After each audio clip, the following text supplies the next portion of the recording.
In this video, we are starting off with the scope of properties and methods in PHP.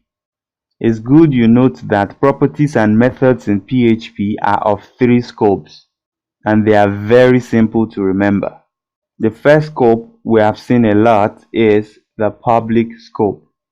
Now, once you declare your property or method as public, what you are simply saying is you're saying outside code can have access to them, and you're also giving free access to extending classes as well. And that is fair and simple enough, right?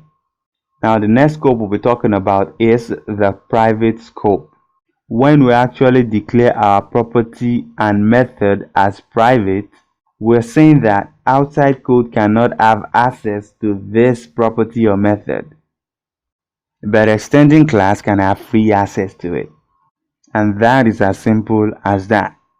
The last scope we'll be talking about here is the protected scope. And what this one is saying is that the properties and methods declared within this scope cannot be accessed by outside code. Same as extending class, they cannot access it. So protected seems to be the most strongest and seems to be overprotective, if you may.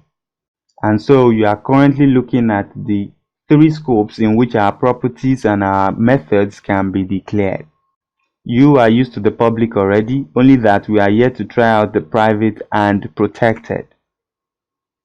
We are not going to do that just yet, but we had to create this video tutorial so that you can see what they mean and how they work, just in case you are working with someone else's code or you are doing some other stuff.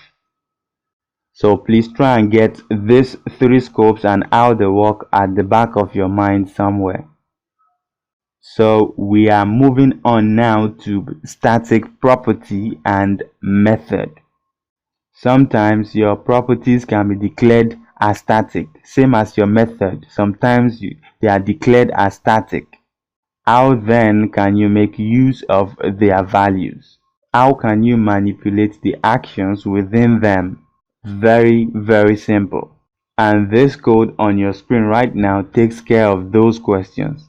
We've already created a class test, and within the class we've already created a static property, my name, and we've assigned it my name, after which we created a static method to simply say hello.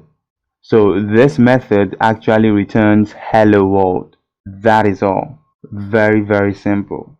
So at this point you might say, oh, I remember what I need to do to access my static properties and methods.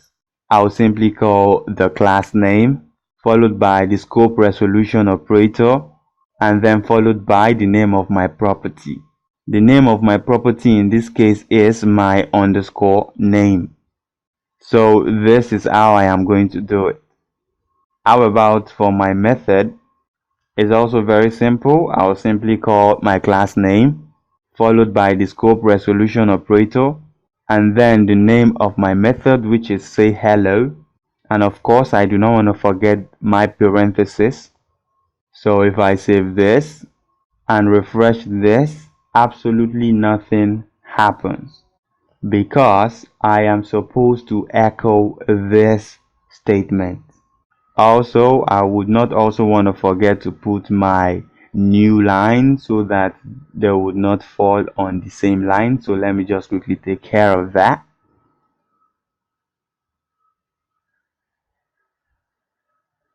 And as a lazy programmer, I will just copy this and paste it somewhere here. That being said and done, I will save this code and refresh it, and you will notice that only my name is appearing, because within this method I said return. So I'll just have to come here and echo it.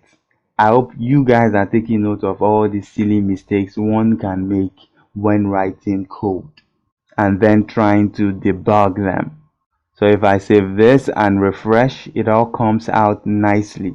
So the first echo worked nicely.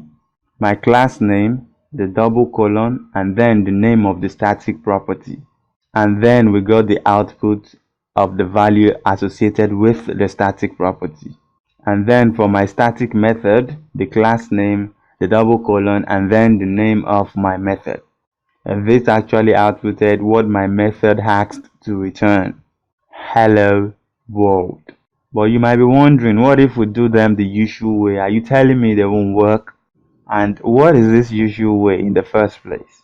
We create an object, for example, use class, and then we set it to the class. Yes, instantiate the class. Test. So that's fair enough. Easy. And then we do the usual. We type use underscore class, and then we say point to, let us first of all point to the method. So I'm going to type say hello first. Don't forget your parenthesis and your end of statement. In this case, should I save this and refresh this? Nothing happens. Why? Because once again, I refuse to echo. So I'll just save this and refresh this, and then you notice hello world is outputted nicely. So what this simply shows is you can use the instance of a class to access the result of a static method. Now, what about a static property? Will it work?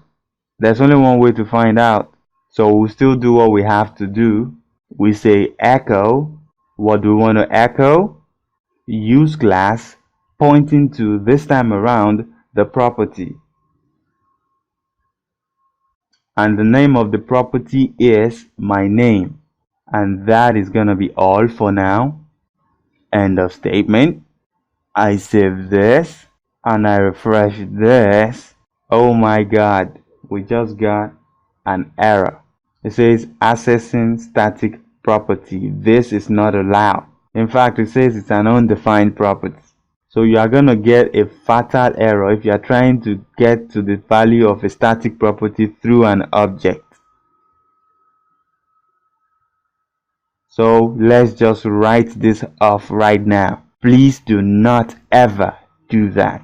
So the idea of this whole thing is how to gain access to a static property and a static method.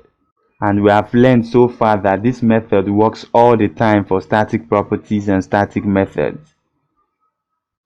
All you need to do is call the class name and the static property, or the class name and the static method. And please do not forget the scope resolution operator in between. But then when we want to make use of an object, it can only work with a static method. It would never work with a static property. And that is the point of this exercise. I hope you get the overall idea of what we're trying to pass here. In the next video, we actually want to talk about inheritance. You notice we've been saying extending class can access this, cannot access that.